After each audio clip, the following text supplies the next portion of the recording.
সমাজে চালু আছে, ইমান তো মানছি, ইমান মানে বিশ্বাস, বিশ্বাস করছি, তাতে এখন আমলের দরকার। এভাবে সমাজে চালু আছে। বাবার আমার না, না, ইমান শব্দের অর্থ বিশ্বাস না।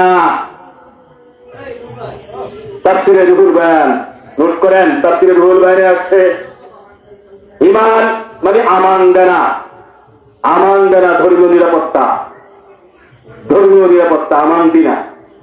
ইমানি ধর্ম ইমান, ইমান শব্দের অর্থ ইমান শব্দটা আছে আমান ধাতু থেকে।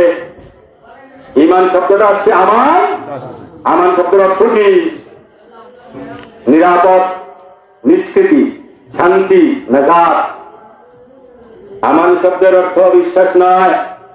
হ্যাঁ হ্যাঁ, আমান শব্দের অর্থ নিরাপদ, নিষ্কৃতি বা নিরাপত্তা, শান্তি, নাজাত। বাংলা অর্থ করলে